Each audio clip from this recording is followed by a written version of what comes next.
pastinya untuk melaunching new EDP 160, discover new, examine, explore new everyday pastinya. Jadi disiapkan semuanya, kita akan siap-siap dulu. Yes.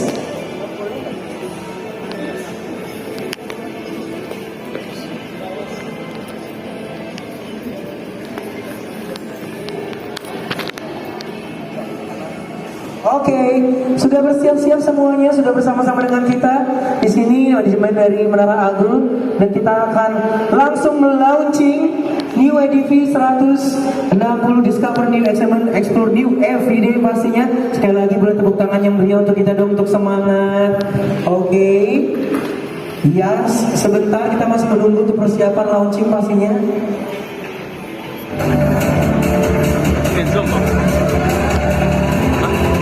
Oke, dan resmi hari ini Sabtu 23 Juli 2022 new EDV 160 Review launching di Sumatera Barat. Kita akan hitung mundur 3, 2, 1. Silakan tepuk tangannya meriah Bapak Ibu semuanya. Sudah resmi hari ini new EDV 160 discover new examine dan juga explore new everyday bersama dari Honda. Baik, kita akan foto bersama terlebih dahulu untuk penyemen dari Menara Agung. Kita undang Bapak, boleh naik ke sepeda motornya Pak, silakan, boleh langsung. Boleh kan, boleh Pak, dinyalakan UADV-nya Pak. Baik, dan hari ini sudah resmi new EDV 160 resmi launching bersama dari Honda dan juga Menara Agung. Silakan, boleh. One heart jarinya.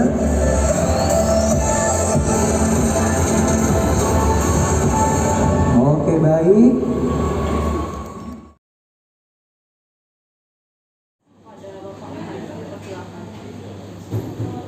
Selamat siang ya teman-teman semuanya. Selamat operasi. Tadi kan kita ada langsung ya, juga baru kita yang 60. Nah, kalau untuk materinya saya akan kenalkan. Yang pertama secara produk konsepnya ya.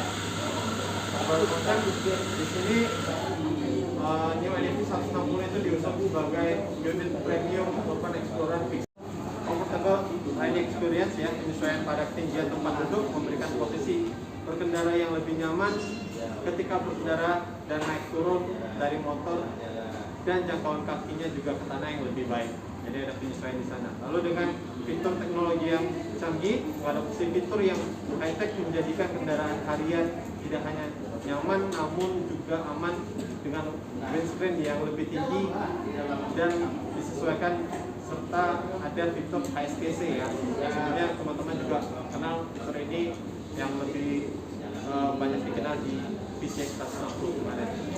Lalu juga serta lebih mobile dengan USB charger yang baru. Lalu dengan mesin 160 cc 4 katup berpendingin cairan dengan performa powerful untuk urban explorer.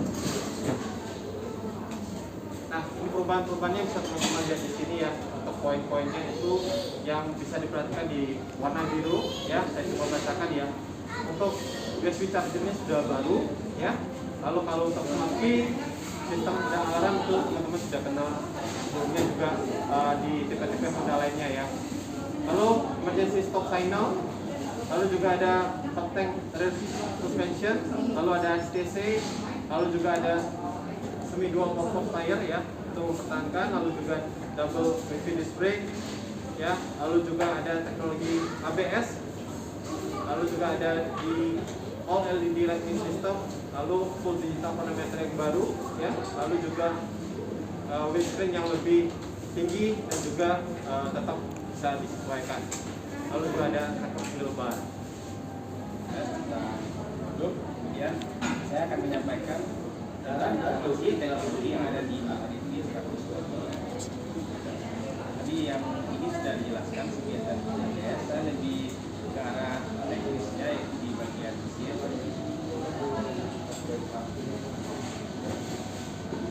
Mesin EDV 160 ini menggunakan 160 cc 4 valve DSG Plus yang bertenaga tapi tetap ingin menambahkan tenaga yang dihasilkan 11,8 kW dari motor kepala 4 HP dengan torsi 14,7 Nm. Nah, seperti ini spesifikasinya, dan perbandingan kompresinya 12,0 berbanding. Jadi yang spek dari mesin ADV. Dari output tenaganya ADV 160 ini yang berwarna merah 170, kemudian yang berwarna hijau yang 160. Tenaganya yang lebih besar yang 190 dibandingkan dari kemudian ESP plusnya apa? ESP yang ada ini sudah ada di teknologi sebelumnya ada 10. Kemudian ada tambahan 4 valve yang khususnya 4 valve dengan bor kalistuk compression ratio kompresinya tinggi. Kemudian menggunakan hydraulic engine tensioner dan optimizing airflow. Aliran udara di saluran udaranya lebih besar sehingga itu untuk mengakomodasi kenaikan sesi yang dialami. Kemudian menggunakan bearing di sebelah kanan yang sudah roller bearing sehingga bisa meminimalkan getaran. Dan yang kelima adalah piston oil jet dengan menaikkan kompresi yang sebelumnya 10,8 menjadi 12,0 banding 1, artinya panas mesin akan lebih tinggi, tapi dilengkapi dengan piston oil jet yang berfungsi menyemprotkan bodi di bagian bawah piston sehingga mesinnya tetap tinggi. Nah, ini penambahannya yang area di mesin yang awalnya piston 150 itu yang warna hijau berubah menjadi yang warna pink ini yang merah. Jadi artinya pistonnya lebih besar dibandingkan yang lama, dari 57,3 menjadi 60 mm. Jadi pistonnya lebih besar, tapi langkahnya diperpendek sehingga bisa menghasilkan RPM maksimum sampai 9.500 RPM.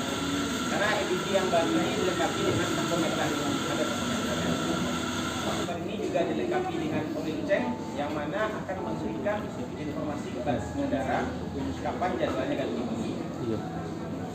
Kemudian karena motor ini tidak ada ekor, ada dilengkapi dengan indikator baterai. Apabila ketika kita menyalakan motor muncul indikator baterai, berarti tegangan baterainya 11,6 volt. Tapi motor masih bisa kita hidupkan. Jadi tidak disarankan menggunakan fitur ISS. Kemudian disarankan untuk mengecek sepeda motor di arah terdekat. Kalau menyala, tapi kalau dia tidak menyala berarti aman. Kalau selama kita berkendara indikator baterai tidak menyala berarti aman, tidak ada masalah. Kemudian juga dilengkapi dengan fitur ESS (Emergency Stop Signal) yang berfungsi memberikan informasi kepada pengendara di belakang ketika kita melakukan hard braking, pengereman dengan cepat gitu. Maka lampu hazardnya akan berkedip secara cepat. Ini memberikan informasi kepada pengendara di belakang supaya dia juga ikut ngerem gitu. Bahwasanya kita mengerem secara mendadak untuk menghindari tabrakan beruntun. Jadi fiturnya ada di TV ABS. Kemudian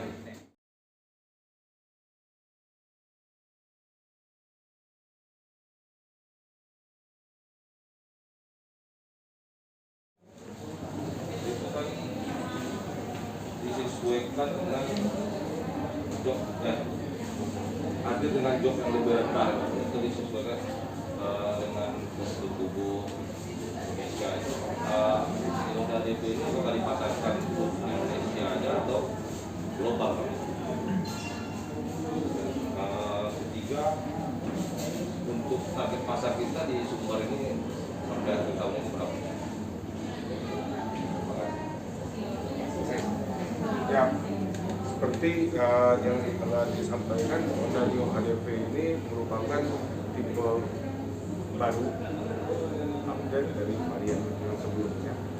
Ya, perubahan-perubahan yang ada di motor ini sebenarnya bukan hanya seputar mesin saja, tapi juga ditambahkan fitur lainnya yang seperti yang saya sudah sampaikan tadi.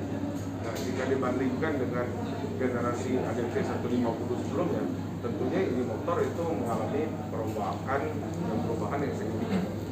Jadi bisa dikatakan berubah semua, mulai dari rangka, cover body menyesuaikan, mesin dan lain-lainnya. Nah, kalau bahkan bisa dibilang ya komponen-komponen lama yang masih kita pasang di Neo ADV 160 ini hanyalah roda itu ya taillight dan ban, lampu depan, lampu belakang, dan juga kaca spion. Selebihnya totally new terlindung. Jadi komponen lama dari generasi sebelumnya yang dipasang di sini hanyalah yang saya sebutkan tadi. Itu ya. Baik, untuk pertanyaan yang kedua adalah jok dengan rendah, apakah khusus di Indo atau di global? Untuk jok tersebut memang ada pemangkasan sedikit update ya dibandingkan LP 150 sebelumnya. Seat height-nya itu tinggi jok yang tadinya 795 mili, sekarang itu menjadi 780 mili. Jadi bisa dikatakan ada pengurangan ketebalan desain lebih kurang sekitar 1,5 cm, gitu ya. Sehingga lebih memudahkan bagi pengendara siapa saja, cowok, cewek, ya apapun kondisi postur tubuhnya, gitu ya. Oke, pertanyaan yang terakhir ya, target pasar di Sumbar ya Pak ya. Itu boleh bantu jawab. Nah, ini produk sebenarnya tadi saya tambahkan juga, ini produk juga untuk saat ini baru di launching di Indonesia, tapi tidak menutup kemungkinan ini juga akan dipasarkan secara global. Jadi sama seperti di baju kita yang sebelumnya, yang juga motor 160, engine 160 ya, CX 160. Nah itu dengan tetap ada updatean terbaru ini belum menggunakan rangka secara global. dan sok. Nah untuk target sendiri Dan kita apakah ada Sumatera perbedaan Barat settingan di sok bawah jaringan depan Tarung belakang kami depan belakang menargetkan dengan versi lama? serapannya itu sekitar 50 unit per bulan. Oke, terima kasih Pak Ferdinand. Jadi kalau karena sudah lama juga ya Indonesia. Nah kalau untuk yang penutup ya Pak, kalau penutup kalau untuk unit yang unit 160 ini bisa dikatakan untuk saat ini unitnya ready Pak.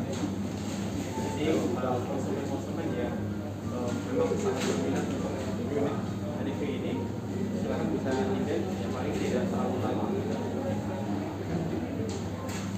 Terima kasih Pak ya. Untuk pertanyaan yang keempat,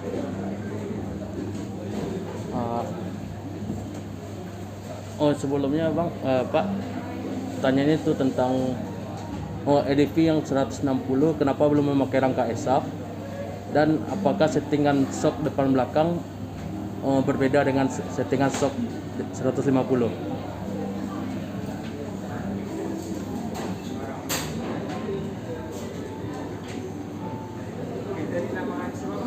Diki. Terima kasih ya Mas Diki atas pertanyaannya. Jadi pertanyaannya adalah kenapa model yang ini belum menggunakan rangka ESAF ya Pak?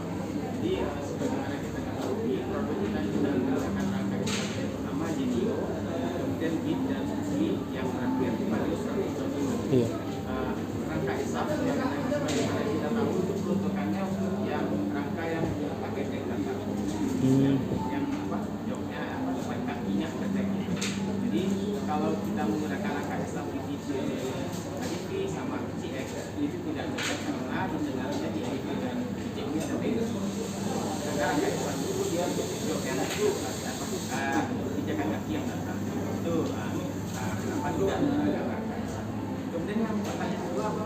Settingan sok settingan sok depan belakang apakah sama dengan yang lama? Untuk settingan sok, kalau yang di depan itu yang terbaru itu karakternya lebih empuk. Sebagaimana kita tahu di ADV yang lama itu dia kan masih menggunakan suspensi teleskopik yang bukan teflon seperti CBR gitu ya. Yang terbaru ini di bagian sulingnya mungkin teman-teman juga tahu suling yang ada di dalam shockbreaker itu dibuat lubangnya lebih besar sedikit sekian mili dibandingkan yang lama, sehingga ketika kita berkendara dia lebih empuk karena aliran olinya lebih lancar, lebih cepat gitu. Jadi sedikit lebih empuk yang di depan, sedangkan yang di belakang itu dibikin lebih agak keras sedikit dibandingkan yang lama karena juga suspensi karena kenaikan berat dari terima kasih. pada teman-teman Ingin mengucapkan banyak terima kasih kepada teman-teman media dan rekan-rekan program semuanya ya atas kehadiran dan partisipasinya